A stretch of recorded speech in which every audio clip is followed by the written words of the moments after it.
আল্লাহর ওলি হযরত শাহজালাল ইয়ামানি মুজাররিদ রাহমাতুল্লাহি আলাইহি ওনার বাবা ইয়ামান দেশের মধ্যে বসবাস করতেন। সঠিক ইতিহাস বলছি। কোন কারণে উনি তুর্কিস্তানের মধ্যে চলে গেলেন। তুর্কিস্তানে যাওয়ার পরে আল্লাহর ওলি হযরতে শাহজালাল ইয়ামানি মুজাররিদ রাহমাতুল্লাহি আলাইহি দুনিয়ার বুকে শুভ আগমন করলেন। আবার কিছুদিন পর ইয়ামান দেশে চলে আসলেন। আসার পরে বড় হতে লাগলেন। আল্লাহর ওলি বড় হতে লাগলেন। হঠাৎ করে ওনার আব্বা মারা গেলেন, হঠাৎ করে ওনার আম্মা মারা গেলেন। ওনার আব্বা আম্মা যেই সময় মারা গেলেন, দুনিয়ার জমিনের মধ্যে আর কেউই রইল না। শুধুমাত্র একজন ওনার মামা ছিলেন, যার নাম হচ্ছে সৈয়দ আহমদ কবির রহমাতুল্লাহি আলাইহি। সুবহানাল্লাহ। উনি সৈয়দ ছিলেন, সৈয়দ আহমদ কবির রহমাতুল্লাহি আলাইহি। ডাক দিয়ে বললেন, এ ভাগিনা শাহজালাল, তোমাকে আর এই রাষ্ট্রের মধ্যে, দেশের মধ্যে থাকা লাগবে না। ভাগিনা রে, আমি তোমাকে নিয়ে যাব মক্কাতুল মুকাররমায়। মক্কাতুল মুকাররমার মধ্যে সৈয়দ আহমদ কবির রহমাতুল্লাহি আলাইহি নামাজ আদায় করেন। উনি ওই জায়গার মধ্যে বসবাস করেন স্থায়ীভাবে। আল্লাহর ওলি ডাক দিয়া কয়, বাবা শাহজালাল, তুমি ছোট্ট যুবক মানুষ, আমার কাছ থেকে তুমি আস্তে আস্তে করে পড়াশোনা করবা। আল্লাহর ওলি হযরত শাহজালাল ইয়ামানি রাহমাতুল্লাহি আলাইহি মামার নিকট থেকে তিনি তরিকতের সবক নিচ্ছেন, শরীয়তের সবক নিচ্ছেন, হাকিকতের সবক নিচ্ছেন, ইলমে মারিফতের সবক নিচ্ছেন। নিতে নিতে নিতে নিতে উপনীত বয়সে যেই মাত্র তিনি পদার্পণ করলেন, হযরত শাহজালাল রাহমাতুল্লাহি আলাইহি মক্কাতুল মুকাররমার মধ্যে উলিতে গলিতে তিনি বিচরণ করেন। সৈয়দ আহমদ কবির রহমাতুল্লাহি আলাইহি তিনি খানায়ে কাবার দিকে তিনি বসে আছেন।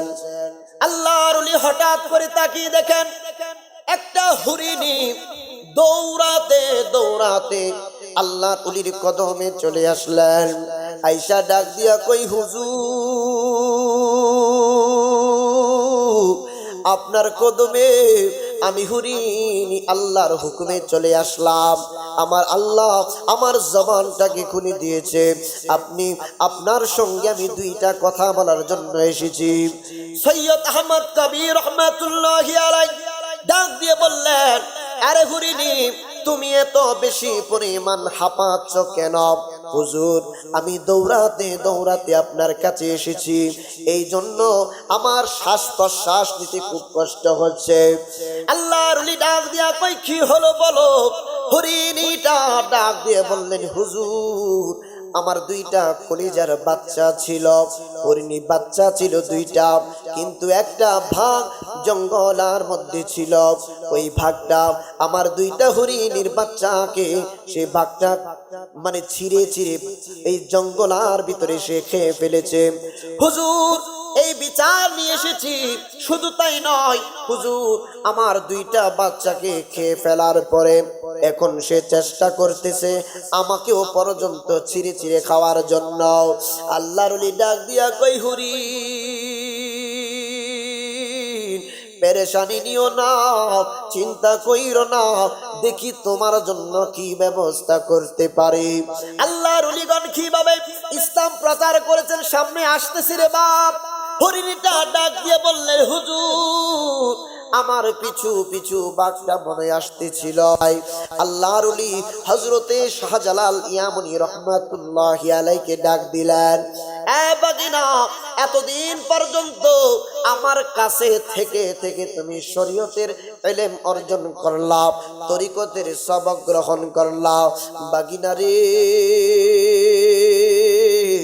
একটা কাজ তোমাকে আজকে দিব, তুমি যদি কাজটা সঠিকভাবে করতে পারো, আমি বুঝা নিব আমার আল্লাহ তোমাকে কবুল করে নিয়েছেন। সুবহানাল্লাহ। আর জোরে বলুন সুবহানাল্লাহ। হযরত শাহজালাল ডাক দিয়া কই, মামা, কি কাজ দিবেন? তাই হরিণীটাকে হরিণীর দুইটা বাচ্চা ছিল, দুইটা বাচ্চাকে একটা ভাগ ছিঁড়ে ছিঁড়ে খেয়েছে অন্যায়ভাবে। এই বৃদ্ধ হরিণীটিকেও বাঘটা খাওয়ার জন্য পাইচারি করছে। তুমি যাওয়ার পরে এই ভাগটাকে একটু শাসন করে আসবা। হযরত শাহজালাল মনে মনে চিন্তা করলেন, বাকি মানুষের কথা আবার বুঝি শুনে কেমনে? আল্লাহর ওলির কথা মতো হরিণীর সঙ্গে জঙ্গল আর ভিতরে চলে গেল। যেই মাত্র জঙ্গলের ভিতরে চলে গেল, হরিণী ডাক দিয়া কই, হুজুর এই জায়গার মধ্যে কিছুক্ষণ অপেক্ষা করেন, এই বাঘটা এই জায়গার মধ্যে বেশি পরিমাণ আসা যাওয়া করে। আল্লাহর ওলি শাহজালাল ডাক দিয়া কই, হরিণী রে, এই বাঘ বুঝি মানুষের সঙ্গে কথা বলবে, মানুষকে বুঝি ছাড় দিয়ে দিবে? আল্লাহর ওলি তাকায় দেখে কিছুক্ষণ পর ওই বাঘটা আল্লাহর ওলির কদম মুবারকের দিকে আসতেছে। একবার জুড়ে বলা যাবে কি আল্লাহু আকবার? আল্লাহর ওলি হযরত শাহজালাল রাহমাতুল্লাহি আলাইহি তিনি দেখলেন বাঘটা আস্তে আস্তে করে আস্তে আস্তে এই বাঘটা আস্তে আস্তে আসতেছে, আদবের সহিত এসে আল্লাহর ওলির কদমে এসে চুমা খাইতে লাগলো। বাঘটা উপরের দিকে তাকাইলো, মালিক জবানটা খুলে দাও, তোমার ওলির সঙ্গে আমি দুইটা কথা বলবো। আল্লাহ কুদরতি ভাবে বাঘের জবানটা খুলে দিলেন। বাঘটা যেই মাত্র জবানটা খুলে দিল, বাঘটা ডাক দিয়া কই, হুজুর আপনি ন্যূনতম ভয় পাবেন না, আমি আপনার ন্যূনতম কোনো ক্ষতি করব না। হুজুর আমি আসছি আপনার কদমে চুমা খাওয়ার জন্য। আল্লাহর ওলি হযরত শাহজালাল ইয়ামানি রাহমাতুল্লাহি আলাইহি ডান হাতের 3টা আঙ্গুল এইভাবে ধরলেন, বাম হাতের 2টা আঙ্গুল এইভাবে ধরে বাঘটার পিঠের মধ্যে একটা আঘাত করলেন। একবার জুড়ে বলা যাবে কি মারহাবা? আল্লাহর ওলি এইভাবে আঘাত করার কারণে হরিণীটা অবাক দৃষ্টিতে তাকিয়ে রইলেন। কি ব্যাপার? ডান হাতের 3 আঙ্গুল এবং বাম হাতের 2 আঙ্গুল মিলিত করে 5 আঙ্গুলের মাধ্যমে আঘাত করলেন। এতে করে বাঘটার তো তেমন কিছুই হলো না, হরিণীর বিশ্বাস এইটা। কিন্তু আল্লাহর ওলিদের শক্তি কিন্তু আমাদের মতো না, আল্লাহর ওলিদের শক্তি আমাদের মতো না। আমাদের বাপ দাদা যারা ছিল অতীতে, যারা চলে গিয়েছে কবর দেশের মধ্যে, এখনকার যুবকদের শক্তি আগেকার মুরব্বীদের সমান হতে পারবে না, এত শক্তি ছিল, তাই না?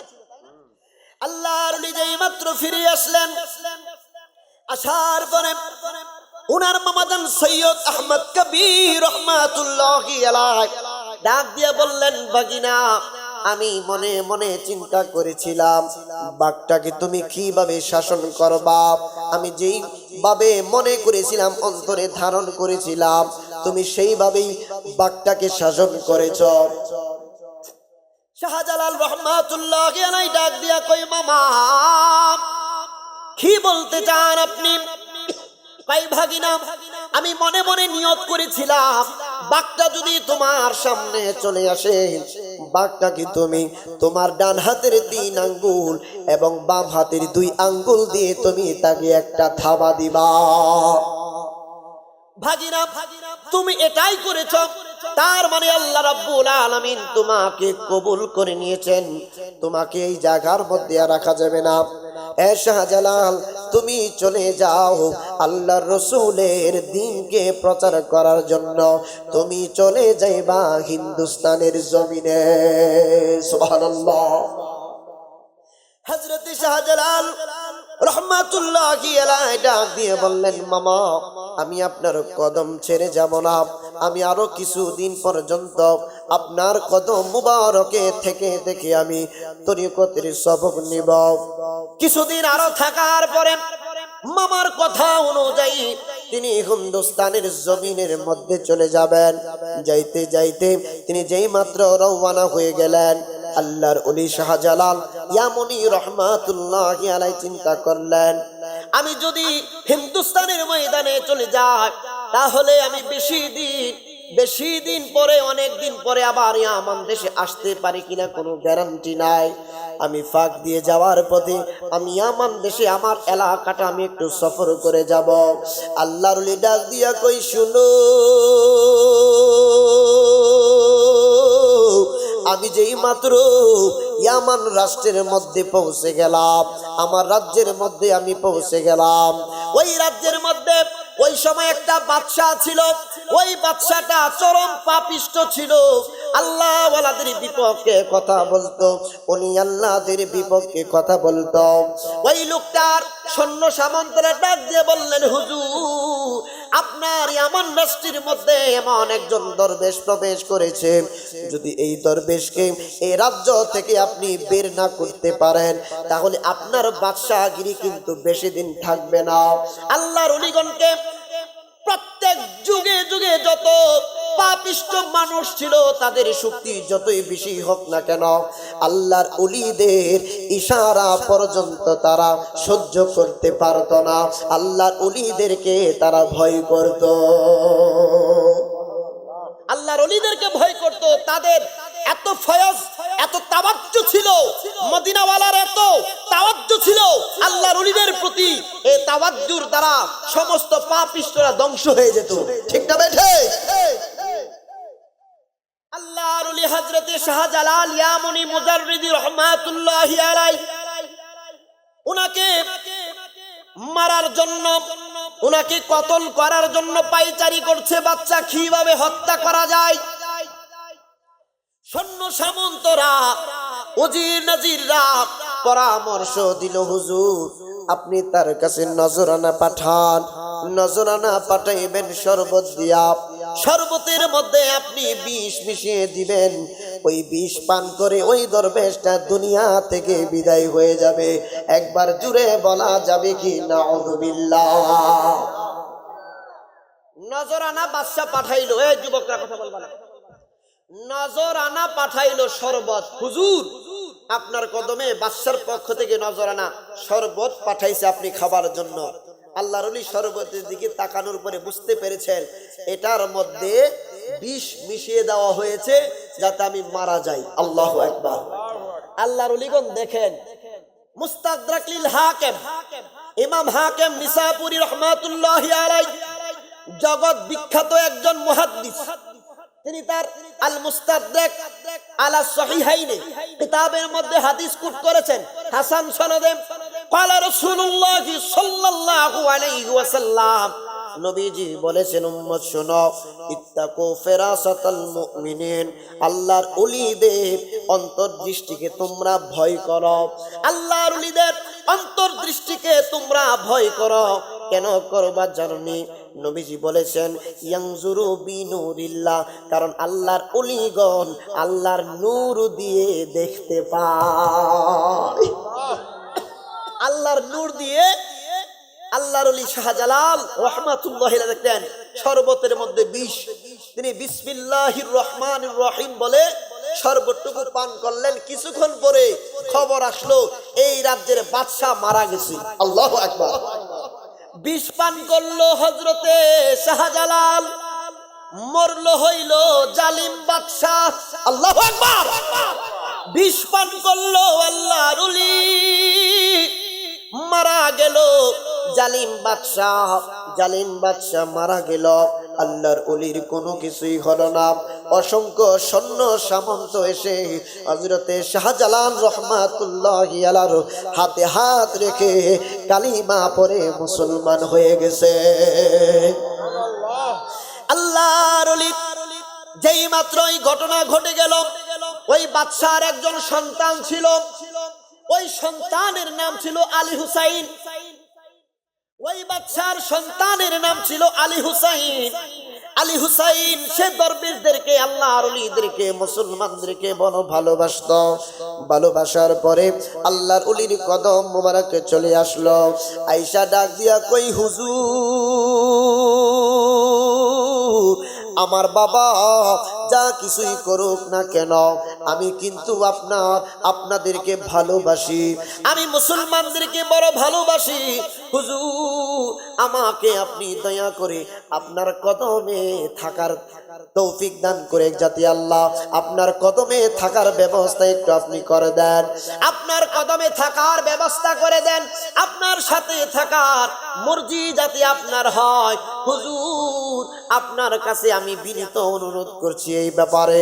আল্লাহর ওলি ডাক দিয়া বললেন, দেখো তুমি যেহেতু আমার পক্ষে, আল্লাহ রসুলের পক্ষে, সেহেতু তোমার মতো নেই পরায়ণ শাসক এই রাজ্যের মধ্যে বড় দরকার, এই রাজ্যের মধ্যে বড় নেই বিচারক দরকার। তোমার বাবা যে কুকীর্তিগুলি করে গিয়েছিল সেগুলা তুমি বানচাল করে নতুন ভাবে তুমি শাসন ব্যবস্থা পরিচালনা করো। হুজুর আমি এই রাজ্যের বাদশা হতে চাই না, আমি আপনার গোলাম হতে চাই। সুবহানাল্লাহ। আমি আপনার গোলাম হতে চাই, আমি আপনার গোলামি করতে চাই। এই জন্য আমরা মাঝে মাঝে সুন্দর ভাষায় মাঝে মধ্যে বিভিন্ন জায়গার মধ্যে বলি, মুর্শিদের গোলামি করতে যাই, মুর্শিদের দরবারে যাই। মুর্শিদ যদি দয়া করে আল্লাহ রসুল পর্যন্ত দয়া করবেন, আল্লাহ রসুল যদি দয়া করে তাহলে আল্লাহ পর্যন্ত দয়া করতে দেরি করবেন না। ঠিক না বেঠি? আল্লাহ রসুল সাল্লাল্লাহু আলাইহি ওয়াসাল্লাম পৃথিবীর জমিনের মধ্যে যত উম্মত বিচরণ করবে, এখন তো নবীগণের জমানা নাই, নবীগণের জমানা নাই। মুখে মুখে সবাই কিন্তু বলি সুন্নতের দাবিদারি করো, সুন্নত, তুমি সুন্নতের প্রচার করো, সুন্নত গুলা তোমার দেহের মধ্যে তুমি ফিট করো, সুন্নতকে আঁকড়ে ধরো।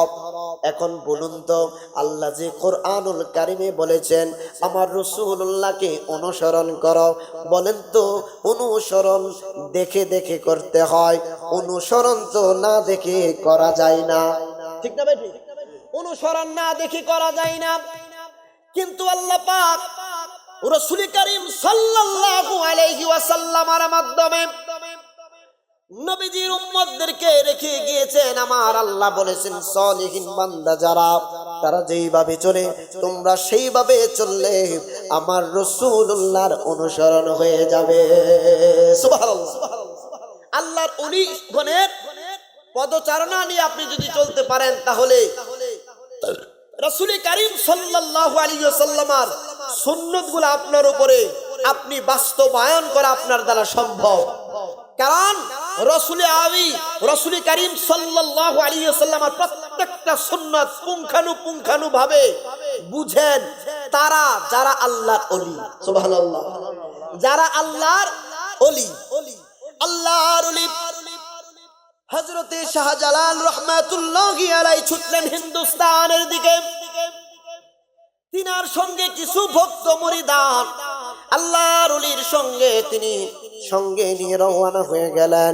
যাইতে যাইতে যাইতে যাইতে হিন্দুস্তানের জমিনের মধ্যে তিনি পৌঁছে গেলেন। কিন্তু যাওয়ার সময় ওনার মামা সৈয়দ আহমদ কাবীর রহমাতুল্লাহি আলাইহি একটুখানি মাটি মুবারক দিয়েছিলেন বাগিনারে। এই মাটি যেই জায়গার মাটির সঙ্গে মিক্স হয়ে যাবে, একত্রিত হয়ে যাবে, মিলে যাবে, ওই জায়গার মধ্যে হবে তোমার বাসস্থান। সুবহানাল্লাহ। কোন জায়গায় গিয়ে মাটিটা মিক্স হবে সেটাও পর্যন্ত আল্লাহর ওলি জানে। সুবহানাল্লাহ। নয়তোবা কিভাবে বললেন শাহজালাল রাহমাতুল্লাহ একটা জায়গার মধ্যে অবস্থান করছেন, তার পার্শ্ববর্তী একটা এরিয়ার মধ্যে অবস্থান করছেন হযরতে খাজা নিজামউদ্দিন আউলিয়া রাহমাতুল্লাহি আলাইহি। জোরে বলুন সুবহানাল্লাহ। নিজামউদ্দিন আউলিয়া রাহমাতুল্লাহি আলাইহির অনুবাক্তরা ডাক দিয়ে বললেন, হুজুর এমন একজন দরবেশের আগমন হয়েছে যার নাম হচ্ছে হযরতে শাহজালাল ইয়ামনি মুজাররিদি রাহমাতুল্লাহি আলাইহি। হুজুর উনি নাকি বড় একজন আল্লাহর ওলি, আপনি কি বলেন? নিজামউদ্দিন আউলিয়া বললেন, শুনো, তুমি যাইয়া ওনাকে দাওয়াত করবা আমার দরবারে আসার জন্য, খানকায় আসার জন্য। আমি দেখব কত বড় আল্লাহর ওলি হয়ে গেছে। সমস্ত ভক্তবৃন্দরা হযরতে শাহজালাল ইয়ামুনি মুজাররিদি রাহমাতুল্লাহি আলাইহির কদমে চলে গেলেন। যাইয়া ডাক দিয়ে বলছেন, হুজুর, নিজামউদ্দিন আউলিয়া নামে একজন আল্লাহর ওলি দরবেশ বুজুর্গ আছেন, উনি আপনাকে ওনার খানকার মধ্যে দাওয়াত করেছেন যাওয়ার জন্য। আল্লাহর ওলি শাহজালাল ইয়ামুনি মুজাররিদি রাহমাতুল্লাহি আলাইহি সাথে সাথে উনি দাওয়াত কবুল না করে তিনি বললেন, শোনো, আমি দাওয়াতে যাব, তার পূর্বে আমার একটা কাজ করতে হবে। হুজুর, কি কাজ করতে হবে? একটা মাটির পাতিলা নিলেন, মাটির পাতিলার ভিতরে কি জানি তিনি দিলেন, দেওয়ার পরে বললেন, এই পাতিলার ঢাকনাটা তোমরা খুলবা না, আল্লাহর ওলি নিজামউদ্দিন আউলিয়ার কদমে যাইয়া তোমরা ওনার সামনে খুলে দিবা। তারপরে ওনার দরবারে আমি যাব। সঙ্গী সাথীরা এই পাতিলাটা নিয়া, মাটির পাতিলা নিয়া আল্লাহর ওলির কদমে যে মাত্র সামনে রাখলেন, আল্লাহর ওলি ঢাকনাটা খুলে দেখেন, ঢাকনার ভিতরে, এই পাতিলার ভিতরে আগুনের আংরা, আগুনের আংরা মানে কয়লা, আগুন ধাউ ধাউ করে জ্বলছে কয়লার মধ্যে। ওই আগুনের কয়লার উপরে এই যে আমরা শিমুল তুলা বলি, শিমুল তুলা বালিশের ভিতরে আমরা তুলাগুলি বড়ি বালিশগুলা মেক করি, তৈরি করি, এই কিছু সংখ্যক তুলা ওই আগুনের আংরার উপরে তিনি বিছিয়ে দিলেন। নিজামউদ্দিন আউলিয়া রাহিমাহুল্লাহ তিনি তাকায়া দেখছেন আগুনের আংরাগুলা, কয়লাগুলা দাউ দাউ করে জ্বলছে, কিন্তু তুলার একটা সুতা পরিমাণ পর্যন্ত জ্বলল না। নিজামউদ্দিন আউলিয়া কয়, এত সাধারণ পাগল না রে, এত সাধারণ দরবেশ না, আরে উনি আমার কাছে আসতে হবে না, আমি উনার কদমে যাব। সুবহানাল্লাহ। কই শাহজালাল ইয়ামুনি এমন আল্লাহর ওলি বাংলার জমিনে আগমন করেছেন। নিজামউদ্দিন আউলিয়া রাহমাতুল্লাহি আলাইহি কিছুক্ষণ আলাপ আলোচনা করলেন। কিছুক্ষণ আলাপ আলোচনার পরে একজন আর একজনের প্রতি ফয়জাত দিতে দিতে দুজন দুজনকে মালামাল করে দিলেন। শরীয়ত, তরিকত, হাকিকত, ইলমে মারিফত দিয়ে দুজনের সিনা ভরপুর হয়ে গেল। হযরতে শাহজালাল ইয়ামুনি মুজাররিদি রাহমাতুল্লাহি আলাইহি বলতেছেন, হুজুর, আমাকে যেতে হবে হিন্দুস্তানের থেকে আরো দিল্লির মধ্যে যেতে হবে, দিল্লি প্রদেশের মধ্যে যেতে হবে। নিজামউদ্দিন আউলিয়া তিনি বলেন, আমার মেহমান খানায় আপনি এসেছেন, আপনাকে কি উপহার দেওয়া যায়? নিজামউদ্দিন আউলিয়া রাহমাতুল্লাহি আলাইহি আল্লাহর ওলিকে 2টা কবুতর উপহার দিয়েছে। ওই যে কবুতর গুলা আসছে এখান থেকে, ইতিহাস ভাইজান জানে। আল্লাহর ওলি 2টা কবুতর নিয়ে দিল্লি হয়ে বিহারে চলে আসলেন। এই যে বিহার, বিহারে চলে আসলেন। বিহারে চলে আসার পরে এই দিক দিয়া বাংলার জমিনে কি ঘটে গেল? বাংলার জমিনের বর্তমানে বাংলাদেশের রাজধানী হচ্ছে ঢাকা। ওই সময়ের বাংলাদেশের রাজধানী ছিল সোনারগাঁ। সোনারগাঁ ছিল বাংলাদেশের রাজধানী। এই সোনারগাঁয়ের প্রধান যিনি ছিলেন শামসুদ্দিন মুজাফফর, শামসুদ্দিন মুজাফফর।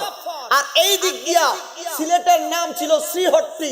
ইতিহাস জানেন, সিলেটের নাম ছিল শ্রীহট্টি।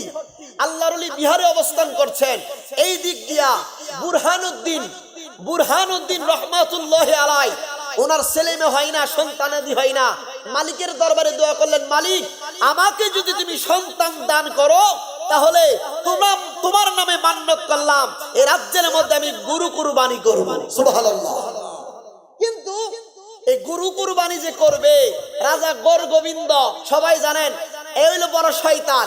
একটা ইতিহাস বলে যে আপনারা জানেন কিনা, গড় গোবিন্দ শয়তান ছিল জানেন, কিন্তু গড় গোবিন্দ ছিল একটা হারামজাদা জারাদ সন্তান। কি ছিল? ত্রিপুরা, ইতিহাস, ত্রিপুরা রাজ্যে, বর্তমান যে ইন্ডিয়া, ত্রিপুরা রাজ্য, এই ত্রিপুরা রাজ্যের মধ্যে কিন্তু আপনারা জানেন কিনা সিলেটের মানুষ সবচেয়ে বেশি। ত্রিপুরা রাজ্যে ইন্ডিয়াতে আমি মাহফিল করতে গিয়েছি, আমি তথ্যগুলা নিয়েছি। যখন ভারতে প্রোগ্রাম করতে যাই, ত্রিপুরা রাজ্যটা মনে হয় বাংলাদেশের একটা অংশ ছিল, আমাদেরই অংশ ছিল, কোনো কারণে চলে গিয়েছে। ত্রিপুরা রাজ্যের একটা রাজা ছিল, সে তার দ্বারা অসংখ্য জানা হইতো, জানা ব্যভিচার বেশি বেশি পরিমাণ করত, মহিলাদের ইজ্জত নষ্ট করত। ওই যত মানুষের যত মহিলাদের সাথে সে মানে খারাপ কাজ করেছে, শত শত মহিলাদের মধ্যে একজন মহিলার গর্ভে সন্তান আসলো, ওই সন্তানটা হইল এই রাজা গোবিন্দ যার সন্তান। নাউযুবিল্লাহ। এত খারাপ কাম করবই। রাজা গোবিন্দ বলল, আমার রাজ্যের মধ্যে গরু কুরবানি যে করবে, যে হাত দ্বারা গরু কুরবানি করবে, গরু জবাই করবে, তার হাতটাকে গোড়া থেকে কেটে দেওয়া হবে। এই দিক দিয়ে আল্লাহর ওলি বুরহানুদ্দিন রহমাতুল্লাহি আলাইহি ওনার দোয়াটা আমার আল্লাহ কবুল করে নিলেন। কবুল করে নেওয়ার পরে একটা ছেলে সন্তান আল্লাহ দান করলেন। ছেলে সন্তান দান করার পরে কিছু সময় যাওয়ার পরে উনি একটা গরু কুরবানি করলেন খুব গোপনে, কারণ রাজা গোবিন্দ যদি জানতে পারে তাহলে বড় মুসিবতের মধ্যে পড়ে যাবে। ইনজিমিন টাইমে যখন আপনারা কুরবানি দেন, যখন আপনারা কুরবানি দেন বা গরু কুরবানি দেন বা গরু জবাই করেন, দেখবেন অসংখ্য কাক এসে গোশত হাড্ডি কামড় দিয়ে নিয়ে যায়। ঠিক না বেঠি? কাক এসে গোশত কামড় দিয়ে নিয়ে যায় না? একটা গোশতের টুকরা কোনো কারণে আল্লাহর এটা ইচ্ছা, কোনো কারণে কামড় দিয়ে রাজা গোবিন্দর এই যে রাজপ্রাসাদের একদম দরজার মাঝখানে নিয়ে ফেলাইছে। আল্লাহু আকবার। রাজা গোবিন্দ সকালে ওইটা দেখে, কিরে গরুর গোশতের টুকরা, এই রাজ্যে গরুকে কুরবানি করলো, গরু জবাই করলো কে? তাড়াতাড়ি খবর ল, তাকে সাইজ করে ফেলবো। খবর নিয়ে দেখা গেল এই কাজ তো অন্য কাহারও না রে, এই কাজ হচ্ছে বুরহানুদ্দিনের। তারে আটক কর। আটক করার পরে জিজ্ঞেস করা হলো, এই গরু কি তুমি কুরবানি করেছো, জবাই করেছো? ওই হ্যাঁ, আমি আল্লাহর নামে মান্নত করেছি, আমি আমার মান্নত পুরা করেছি। তখন বলছে কার জন্য? আমার সন্তানের জন্য।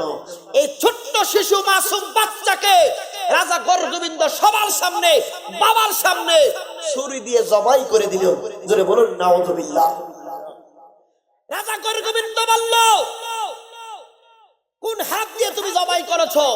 আমার ডান হাত দিয়ে জবাই করেছি। যে হাত দিয়ে জবাই করেছো সেই হাতটাও কেটে ফেলে দেওয়া হবে। হাতটাও কেটে দিল। তখন বিচার নিয়ে গেল সোনারগাঁয়ের প্রধান যিনি ছিলেন তখন শামসুদ্দিন মুজাফফর, ওনার কাছে, হুজুর আমি এই মুসিবতে পড়ে গেছি, এখন আমার জন্য একটা ব্যবস্থা করেন। উনি বললেন ঠিক আছে, দেখা যাক। ওনার সৈন্য সামন্ত নিয়ে যখন রাজা গোবিন্দর সাথে মানে আক্রমণ চললো, ওনার সাথে যুদ্ধ করবে নিয়ত করলো, উনি আর কুলাইতে পারে না, কারণ রাজা গোবিন্দ মানে সৈন্য সামন্ত তো বেশি, ওনার শক্তি কম। তখন উনি বলছে, দেখেন আসলে আমি আপনার সাথে যুদ্ধ করার কোনো ইচ্ছা ছিল না, এই বিষয় আমি শুনেছি, আপনি দয়া করে এগুলো বন্ধ করে দেন, মুসলমানদেরকে মুসলমানদের মতো চলার আপনি ব্যবস্থা করে দেন, আপনি মানেন, তাদেরকে ক্ষতি করবেন না। এই কথা বলে উনি চলে গেলেন। চলে যাওয়ার পরে এই দিক দিয়া শামসুদ্দিন মুজাফফর উনি চিঠি লিখলেন। ওই যুগে তো চিঠির ব্যবস্থা ছিল। চিঠি লিখলেন কোথায় জানেন? চিঠি লিখলেন আপনি দিল্লিতে। দিল্লির তখন প্রধান ছিলেন সুলতান ফিরোজ শাহ, সবাই জানেন সুলতান ফিরোজ শাহ ছিলেন ওই দিল্লির প্রধান। ওনাকে চিঠি লিখলেন, হুজুর এই বিষয় এখন আমরা পারছি না। তখন উনি বাহিনী তৈরি করলেন। বাহিনী তৈরি করে বললেন, তোমাদেরকে ট্রেনিং দেওয়া হচ্ছে রাজা গোবিন্দর বিরুদ্ধে যুদ্ধ করার জন্য। ওই ট্রেনিং যাদেরকে দিচ্ছিলেন তাদের মধ্যে একজন আল্লাহওয়ালা ছিলেন, যার নাম হচ্ছে নাসিরউদ্দিন সিপাহসালাহ রাহমাতুল্লাহি আলাইহি। বলুন সুবহানাল্লাহ। তখন ওনার নাম ছিল সৈয়দ নাসিরউদ্দিন। প্রতিদিন ট্রেনিং চলছে, প্রতিদিন রাত্রে ট্রেনিং এর পরে গভীর রজনীতে আল্লাহর ইবাদত করে একজন যুবক বাদশাহ ফিরোজ শাহ চিন্তা করলেন, কি ব্যাপার এই যুবকটা সারাদিন ট্রেনিং করার পরে মানুষ বিশ্রামে যায়, শরীর ক্লান্ত হয়ে যায়, এই যুবকটা রাত্রিবেলা কি করে? তিনি দেখলেন আল্লাহর জিকির, আল্লাহর ইবাদতে কাটায়। তখন বলল, তোমার নাম? আমার নাম হচ্ছে সৈয়দ নাসিরউদ্দিন। ফিরোজ শাহ বললেন, আজ থেকে তোমার নাম হচ্ছে সৈয়দ নাসিরউদ্দিন সিপাহসালাহ। তুমি সমস্ত সেনাদের প্রধান, তোমাকে বানিয়ে দিলাম। তুমি যাইবা শ্রীহট্টি রাজা গোবিন্দকে বিনাশ করার জন্য, তাকে ধ্বংস করার জন্য। জোরে বলুন আল্লাহু আকবার। তিনি এই দিল্লি হয়ে বিহার হয়ে আসতেছিলেন, তখন দেখা হলো হযরতে শাহজালাল ইয়ামুনি মুজাররিদি রাহিমাহুল্লাহর সঙ্গে। দেখা হওয়ার পরে বললেন, হুজুর আমি তো সেনাদের প্রধান নাসিরউদ্দিন, আমার নাম সৈয়দ। এখন হুজুর যেহেতু আপনাকে পেয়ে গেছি, আজ থেকে আপনার ডিরেকশন মতে আপনার পরামর্শ মোতাবেক আমার সৈন্য সামন্তরা চলবে। আপনি যেভাবে বলবেন সেভাবেই আক্রমণ হবে, আপনি যেভাবে বলবেন আমরা সেভাবেই যাব। হুজুর আপনি খালি বলবেন। সুবহানাল্লাহ। তো আল্লাহর ওলি বলছেন ঠিক আছে চলো। তো চলতে চলতে চলে আসলো। খুব সংক্ষেপে 1 ঘন্টার আলোচনাটা আরো শর্ট করছি। তিনি চলতে চলতে আসলেন সুরমা নদী। তখন এরকম অবস্থা ছিল না, অল্প ছিল না, আর একটু বড় ছিল। এখন তো শহর হয়ে গেছে সিলেটে। তখন উনি নদীতে আসবেন, এই দিক দিয়ে বুরহানুদ্দিন, ওই যে রাজা গোবিন্দ জানলো যে আল্লাহর ওলি শাহজালাল সৈয়দ নাসিরউদ্দিন সিপাহসালার ফিরোজ শাহর তত্ত্বাবধানে আসতেছেন আক্রমণ করার জন্য। তিনি সমস্ত নৌকাগুলো এই পারে নিয়ে আসলেন যাতে পার না হয়ে আসতে পারে। আল্লাহর ওলি হযরত শাহজালাল রাহমাতুল্লাহি আলাইহি তিনি জায়নামাজ বিছায়া সৈয়দ নাসিরউদ্দিন সিপাহসালার রাহমাতুল্লাহি আলাইহিকে বললেন, বাবা সকলে আমার পিছনে পিছনে আসতে থাকো, আমি শাহজালাল জায়নামাজ দিয়ে আজকে সুরমা নদী পার হয়ে যাব। নদী পার হয়ে আসতেছিলেন, মাঝপথে আসার পরে এই দিক দিয়ে তীর মারতেছে, ধনুক দিয়ে তীর মারে, কিন্তু আল্লাহর কুদরত এই তীরগুলা রিটার্ন ফেরত এসে এই রাজা গোবিন্দর যে সেনাবাহিনী তাদের উপরে বিদ্ধ হচ্ছে আর তারা মারা যাচ্ছে। আল্লাহু আকবার। এইরকম করে করে ওনারা সুরমা নদী পাড়ি দিচ্ছিলেন। পাড়ি দেওয়ার পরে খবর চলে গেল উনি তো এই জায়গার মধ্যে চলে আসলে, এখন বাবা তুমি পালাবা কোথায়? আল্লাহর ওলিরা যখন আসছে, এই দিক দিয়ে নাসিরউদ্দিন সিপাহসালার খুব বুদ্ধিমান ছিলেন। উনি কি করলেন? উনি গিয়ে রাজা গোবিন্দের রাজ্যের সামনে গিয়ে আজান দেওয়া শুরু করলেন। আল্লাহু আকবার। আজান দেওয়া শুরু করলেন। আজান দিচ্ছে আর বিল্ডিং ডাবছে, আজান দিচ্ছে আর বিল্ডিং ডাবছে। এইরকম ভাবে ধ্বংস যখন হয়ে গেল, এইরকম ভাবে আল্লাহ ওলিগণের কদম লাগার ফলে এই জায়গাটুকু ইসলামের শশীতলে মানুষ আসার তাদের সুযোগ হয়েছে। জোরে বলুন সুবহানাল্লাহ। তো আল্লাহর ওলিগণ তো তরবারি নিয়ে যান নাই, ওনারা নিয়ে গেছেন রাসূল আরবি রাসূল কারীম সাল্লাল্লাহু আলাইহি ওয়াসাল্লাম নূরানি ফাইজিয়ত নিয়ে ওনারা বাংলার আনাচে কানাচে ইসলামের প্রচার প্রসার করেছেন। কিন্তু আজকে সেই অলিগণের মাজারেই বিভিন্ন জায়গায় ভাঙ্গা হচ্ছে অলিদের মাজার। বাংলাদেশ একটা স্বাধীন দেশ, বাংলাদেশের মধ্যে প্রত্যেকটা মানুষের স্বাধীনভাবে চলার অধিকার আছে। আপনার বাবা কৃষক, কবরটা যদি আপনার সামনে কেউ ভাঙতে আসে, বলেন তো ভালো লাগবে নাকি খারাপ লাগবে? বলেন ভালো লাগবে নাকি খারাপ লাগবে? তাহলে আল্লাহর ওলিগণের মাজার যে আমি আপনি ভাঙছি, একদিন না একদিন আমাকে আপনাকে জবাব দিতে হবে কি হবে না? আল্লাহর ওলিদের মাজারের মধ্যে কোনো মুমিনরা আক্রমণ করতে পারে না। আল্লাহর ওলিদের মাজারে যারা আক্রমণ করে, আল্লাহর ঘোষণা অনুযায়ী তারা মুনাফিক। ঠিক না ভাই? ঠিক। আল্লাহর ঘোষণা অনুযায়ী তারা মুনাফিক। রাসূল আরবি রাসূল কারীম সাল্লাল্লাহু আলাইহি ওয়াসাল্লামের হাদিস মুবারক দেখেন, কবর সমান করে দেওয়া বিদআত। কবর সমান করে দেওয়া কি? কবর অরিজিনালি বিদআত হচ্ছে একদম কবর সমান করে দেওয়া। কবর হবে একটু উঁচু, কবর হবে একটু উঁচু। তো যে ভাইরা বলতেছেন কবর সমান করে দাও, এটা হচ্ছে বিদআত। আর যারা সুন্নতকে মিটিয়ে দিতে চায়, সুন্নতকে বরবাদ করে দিতে চায়, সুন্নতকে বরবাদ করে দিয়ে বিদআত পরিচালনা করতে চায়, তারাই নাকি দাবি করে তারাই নাকি আহলে সুন্নাহ ওয়াল জামাত। আজকে ওলি আল্লাহ না থাকলে আমি আপনি ওযু কিভাবে করে শিখতে পারতাম না। ঠিক না ভাই? ঠিক। ওযু কিভাবে করে শিখতে পারতাম না, আল্লাহর ওলিগণ শিখিয়েছেন। আজকে আমরা ভাত খাই, কিভাবে খাইতে হবে আল্লাহর ওলিগণ শিখিয়েছেন। এই প্রত্যেকটা মাহফিলে মাহফিলে জিকির করেন, আল্লাহর ওলিগণ শিখিয়েছেন। আল্লাহর ওলিদের সাথে যারা গুস্তাখি করে, তারা কখনো প্রকৃত মুমিন হতে পারে। আল্লাহর ওলি শাহজালাল ইয়ামুনি মুজাররিদি রহমাতুল্লাহ মাটি মিশায়ে দেখলেন শ্রীহট্টিতে যেই জায়গায় দাদা এখন আছেন, ওই জায়গার মাটির সঙ্গে তার মামাজান যেই মাটি দিয়েছিলেন ওই মাটিটা এক হয়ে গেছে, অর্থাৎ ওই দুনু প্রজাতির মাটি এক। যে মাটি দিয়েছিল এই সিলেটের মাটির সাথে সেই মাটি মিলে গেছে। তিনি তখন চিন্তা করলেন যে আমার মামা যে ইঙ্গিত দিয়েছিলেন আমার জায়গা হবে আজ থেকে এই জায়গায়। সুবহানাল্লাহ। ইতিহাস জানুন বাপ, ইতিহাস জানুন। শাহজালাল ইয়ামুনি মুজাররিদি তখন যখন এই জায়গায় অবস্থান করতেছিলেন, অনেক বড় একজন দার্শনিক ছিলেন, সবাই জানেন নাম ইবনে বতুতা। ইবনে বতুতা বড় একজন দার্শনিক ছিলেন। ইতিহাস জানুন, তথ্য জানুন। এই দার্শনিক তিনি জানলেন বড় একজন দরবেশ শ্রীহট্টিতে আসছে। আমি তো সব জায়গায় গেলাম ওনাকে দেখার জন্য যাব। ওনাকে দেখার জন্য গেলে সুরমা নদীর পারে আসলেন, দেখলেন নৌকা আছে। তখন তো আর নৌকার সমস্যা নাই, রাজা গোবিন্দ তো ধ্বংস হয়ে গেছে। নৌকা দিয়ে পারে দিয়ে আসার পরে এই পারে দেখলেন শাহজালাল রহমাতুল্লাহি আলাইহি কিছু ভক্ত মুরিদান দাঁড়ায় আছে। সুবহানাল্লাহ। ইবনে বতুতা বললেন তোমরা কারা? তারা বলল হুজুর আমরা হচ্ছি শাহজালাল ইয়ামুনি মুজাররিদি রাহিমাহুল্লাহর সঙ্গী সাথী। তোমরা এই জায়গায় কেন? আপনাকে রিসিভ করার জন্য আসছি। কে বলেছে? আপনার নাম কি ইবনে বতুতা না? কয় জি হ্যাঁ আমি ইবনে বতুতা।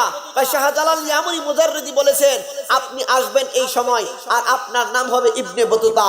এখান থেকে প্রমাণিত হয় আল্লাহ রাসূল পর্যন্ত নয়, আল্লাহ প্রদত্ত ক্ষমতা বলে ইলহামের মাধ্যমে আল্লাহর ওলিগণ পর্যন্ত গায়েবের খবর দিতে পারেন। তোরে বলেন ঠিক না বেঠে? আল্লাহু আকবার। শাহজালাল ইয়ামুনি মুজাররিদি কদম মোবারকে আসলেন। আসার পরে শাহজালাল রহমাতুল্লাহ আলাইহি তিনি চিন্তা করলেন ইবনে বতুতা এত বড় দার্শনিক আমার কাছে আসবেন, আমি তো সাধারণ কাপড় পরলে এটা মানানসই না। তখন তিনি এমন একটা চমৎকার কাপড় ড্রেস ওনার কাছে ছিল যেটা ওনার বন্ধু দিয়েছিল। ওই বন্ধুর নামও ছিল বুরহানুদ্দিন, যিনি চীন দেশে থাকেন। আল্লাহু আকবার। যিনি চীন দেশে থাকেন। ওই জুব্বা মুবারকটা যেই মাত্র গায়ে লাগাইলো, ইবনে বতুতা আসার পরে সালাম দেওয়ার পরে তিনি বললেন হুজুর এমন কি কাপড় পরলেন, কাপড়ের দিকে তাকাইলে আমার চোখ জুড়িয়ে যায়, আমি আর চোখ অন্য দিকে ফিরাইতেই মনে চাই না। হুজুর আর যাই করেন এই কাপড়টা আমাকে আপনি একটু দান করে দেন। আল্লাহু আকবার। হযরতে শাহজালাল রহমাতুল্লাহি আলাইহি তিনি এই জুব্বা মুবারকটা ইবনে বতুতাকে দান করে দিলেন। নাও তোমার যখন পছন্দ হয়েছে আমি শাহজালাল তোমাকে এই কাপড়টা দান করে দিলাম। ইবনে বতুতা যেই মাত্র শাহজালাল ইয়ামুনি মুজাররিদি রাহমাতুল্লাহি আলাইহি কদম মুবারক থেকে বিদায় গ্রহণ করলেন, বিদায় গ্রহণ করার সাথে সাথে তিনি চিঠি লিখলেন চীন দেশে। কোথায়? চীন দেশে চিঠি লিখলেন, বন্ধু বুরহানুদ্দিন তোমার জামা মুবারকটা তোমার কাছে চীন দেশে পাঠিয়ে দিলাম। তুমি ওই চীন দেশের বাদশা, ওই চীন দেশের বাদশার কাছ থেকে আমার এই গিফট, তুমি যে গিফট করেছিলা এই কাপড়টা ওই চীন দেশের রাষ্ট্রপ্রধানের কাছ থেকে তুমি গ্রহণ করিও। আল্লাহু আকবার। কাকে বলছে? বুরহানুদ্দিনকে। চীন দেশের রাষ্ট্রপ্রধানের কাছ থেকে গ্রহণ করিও। তো ইবনে বতুতা গেছে, এয়ারপোর্টে ঢুকলো। এয়ারপোর্টে ঢুকলো, ওই সময়ের যে পরিবেশটা ছিল সিস্টেমটা, ঢুকার পরে রাষ্ট্রে ঢুকার পরে তো রাষ্ট্রপ্রধান ওনার চেলাপাড়ারা ধরছে এত সুন্দর জামা কোত্থেকে আনছো, কি আসো বিষয়, একটু অ্যারেঞ্জমেন্ট করতেছে। রাষ্ট্রপ্রধানকে খবর দেওয়া হলো। আগেকার বেশি সময় আগে অতীতের যত রাষ্ট্রপ্রধান ছিলেন তারা নিজেরা গিয়ে অবস্থা পরিলক্ষণ করতেন। যখন হযরত ওমরের জমানায় তিনি বাড়ি বাড়ি গিয়ে মানুষের খবর খোঁজ খবর নিতেন। এখন তো এই সুযোগটা নাই। তো রাষ্ট্রপ্রধান আসলো, তোমার জামাটা পছন্দ হয়েছে আমার দিয়ে যাইতে হইব। এখন রাষ্ট্রপ্রধান যখন দাবি করে এই জিনিসটা জামা দিয়ে দিতে হবে, ইবনে বতুতা আর কি মানা করার না করার সুযোগ আছে? চীন দেশের রাষ্ট্রপ্রধান চাইছে, এখন আমি তো খুশি মনেই তারে দিয়ে দিব। রাষ্ট্রপ্রধান চাইছে আমার কাছ থেকে। তো রাষ্ট্রপ্রধান চাওয়ার পরে এই রাষ্ট্রপ্রধানের কাছে বুরহানুদ্দিন গেল যে হুজুর আপনার কাছে আমার একটা জামা আসার কথা, অমুক অমুক কালার, এমন ডিজাইনের, এমন কালারে। তখন রাষ্ট্রপ্রধান বলল সর্বনাশ, এই লোকটা কিভাবে জানে আমার কাছে এই ড্রেস আছে? তখন রাষ্ট্রপ্রধান তিনি বললেন অবশ্যই কোনো এখানে কোনো বিষয় আছে, হিকমত আছে। রাষ্ট্রপ্রধান কি করলেন? বুরহানুদ্দিনকে জামাটা দান করে দিলেন। সুবহানাল্লাহ। ওই ইবনে বতুতার সঙ্গে হঠাৎ করে আবার দেখা হলো ওই বুরহানুদ্দিন শাহজালাল মুজাররিদি রহমাতুল্লাহ আলাইহির বন্ধুর সাথে। দেখা হওয়ার পরে তাকায় দেখে বুরহানুদ্দিন ওই যে ইবনে বতুতাকে যে জামা দিয়েছিল এই জামা পইরা বুরহানুদ্দিন বসে আছে। সুবহানাল্লাহ। ইবনে বতুতা কয়, কি ব্যাপার? এই জামা তো শাহজালাল আমাকে দিয়েছিল, গিফট করেছিল, সেটা আবার চীনের রাষ্ট্রপ্রধান নিয়ে গেছে, এখন এই জামা তোমার কাছে আসলো কিভাবে সেটা আগে বলো। সুবহানাল্লাহ। এই জামাটা তোমার কাছে আসলো কিভাবে সেই কথা বলো। তখন বুরহানুদ্দিন বলল, আমার বন্ধু আমাকে চিঠি পাঠিয়েছে, তোমার জামাটা চীনের রাষ্ট্রপ্রধানের কাছ থেকে গ্রহণ করে নাও। তুমি আসার পূর্বে আমার বন্ধু আমার কাছে চিঠি পাঠিয়ে দিছে। ইবনে বতুতা কয়, আমি আসার আগেই চিঠি পৌঁছে গেছে, আর এই জামা আল্লাহর ওলি হিকমত করে আপনাকে দিবেন, আমার মাধ্যমে রাষ্ট্রপ্রধানের কাছে, রাষ্ট্রপ্রধান থেকে আপনি সম্মাননা সূচক এই জামাটা আপনি গ্রহণ করেছেন। আল্লাহর ওলিদের খেলা বুঝা বড় নাই, আল্লাহর ওলিদের খেলা বুঝা বড়। আজকে এই যে দেখেন পীরে কামেল হযরতুল আল্লাম জামালউদ্দিন মুমিন রহমাতুল্লাহি আলাইহি, ওনার কদমে ওনার সুহবতে অসংখ্যবার আমার যাওয়ার তৌফিক হয়েছে। আমি নিজে এই যে নারায়ণগঞ্জ বন্দর কুতুবিয়া দরবার শরীফের মধ্যে দুইবার গিয়েছি, প্রধান আলোচক হিসেবে আলোচনা করেছি। আলহামদুলিল্লাহ, মহেশপুরবাসী অনেকেই দেখেছেন ওই জায়গায় যারা গিয়েছেন। আল্লাহর ওলি জামালউদ্দিন মুমিন রহমাতুল্লাহি আলাইহি একজন মিশুক এবং নম্র, মানে এত ভালো মানুষ ছিলেন, মানে যেটা ভাষায় প্রকাশ করতে পারবো না। আল্লাহর ওলিগণ এমনই হয়, আল্লাহর ওলিগণ এমনই হয়। আপনি আমি মনে করছি উনি রওজাতে মাজারের মধ্যে ঘুমিয়ে আছেন, আপনি চিন্তা করতে পারবেন না আল্লাহর সমস্ত ওলিগণ ওনাদের স্ব মাজার শরীফ থেকে প্রত্যেকটা মুরিদের ভক্তের খোঁজ খবর রাখার শক্তি আল্লাহ পাক দিয়েছেন। সুবহানাল্লাহ। আল্লাহর ওলিগণ এটা নিতে পারেন, এটা ওনাদের দ্বারা মুমকিন, কারণ আল্লাহর ওলিগণের দ্বারা দুনিয়ার কোনো মানুষ কষ্ট পায়। আজকে যেই দিকে যাই দেখেন, আজকে যেই দিকে আপনি যান, আপনি কোরআন পড়ে তাফসীর পড়ে মুফাসসির হয়ে গেলেন, হাদিস পড়ে মুহাদ্দিস হয়ে গেলেন, আপনি ফিকহ কিতাব পড়ে বড় বড় ফতোয়া দিচ্ছেন, আপনি মনে করেন আপনি জান্নাতের সার্টিফিকেট পেয়েছেন। অনেকে বলেন হুজুর তো বড় বড় তাফসীরের কিতাব পড়তে পারে না। আরে বাবা, আপনি শামসে তিবরিজ রাহমাতুল্লাহি আলাইহির দিকে তাকান না, বড় বড় আল্লাহর ওলিদের দিকে তাকান না। বাবা শাহজালাল ইয়ামুনি মুজাররিদি ওনারা কিন্তু তাফসীরের কিতাব নিয়ে আসেন নাই। তাফসীরের কিতাব আপনাকে তথ্য দিবে, কিতাব আপনাকে তথ্য দিবে, কিন্তু জ্ঞান জিনিসটা সিনা থেকে আসে। এলেম জ্ঞান জিনিসটা সিনা থেকে আসে। দেখেন, আপনি তাফসীর পড়েন, তাফসীর থেকে তথ্য জানবেন যে এইখানে আল্লাহ পাক এই কোরআনের আয়াতের এই অর্থ এটা, এই অর্থ এটা, নবীজির হাদিস মুবারক থেকে নবীজি এটা এটা বলেছেন, তথ্যগুলো পাবেন। কিন্তু এলেম আরেক জিনিস, এলেম এই সিনা থেকে আসবে। আপনি অনর্গল আরবিতে কথা বলতে পারেন, অনর্গল উর্দুতে কথা বলতে পারেন, আপনি মনে করেছেন বড় জ্ঞানী হয়ে গেছেন। আরে ন্যূনতম 6টা মাস যদি কেউ ভারতীয় উপমহাদেশের মধ্যে কাটায় আসে, সময় দেয়, সে উর্দু ভাষায় কথা বলতে পারে। সৌদি আরবে গেলে 1 বছর 2 বছর থাকার পরে তার সাথে আরবিতে কথাই বলা যায় না, এত স্পিডে বলে। সেও তো একটা ভাষার উপরে পারদর্শিতা অর্জন করে এসেছে। ভাষার উপরে পারদর্শিতা মানে আপনি জ্ঞানীবান লোক না। ভাষার উপরে জ্ঞান যে কেউ অর্জন করতে পারে, কিন্তু সিনার এলেম আসে মদিনাওয়ালার রওজা মুবারক থেকে। সিনার এলেম আসে মদিনাওয়ালার রওজা মুবারক থেকে। সিনার এলেম কিতাব থেকে পাবেন না, কিতাব থেকে পাবেন তথ্য। সিনার মধ্যে এলেম আনতে হলে আল্লাহর ওলিগণের সোহবতে চলে যাওয়ান, আল্লাহর ওলিদের সোহবতে চলে গেলে, আল্লাহর ওলিদের সিনা থেকে যদি কোনো কিছু ফয়েজ বরকত পান, সেই সিনার মধ্যে যদি আল্লাহর ওলিগণ ঢেলে দেন, তাহলে আপনার সিনাটা এলেমে ভরপুর হয়ে যাবে। সুবহানাল্লাহ বলুন। আজকে যত জায়গায় যাচ্ছেন, এই যে কিছুদিন পরেও মানে এত বেশি পরিমাণ আল্লাহর অলিগণের মাজার যারা ভেঙ্গেছে, অলরেডি যারা মাজার ভেঙ্গেছে অলরেডি তাদের উপরে আল্লাহর আযাব গজব আসতে শুরু করেছে। অনেকেই তো মারা গেছে অলরেডি অ্যাক্সিডেন্ট হয়ে, খুব খুব খারাপ অবস্থায় মারা গিয়েছে। আল্লাহর ওলিদের বিরুদ্ধে যাওয়া যাবে না। আল্লাহর ওলিদের বিরুদ্ধে আপনি যাবেন, আপনারা জানেন কিনা আমরা যাদেরকে এত বড় বিশ্বাস করি, আমরা যাদেরকে এত বড় বিশ্বাস করি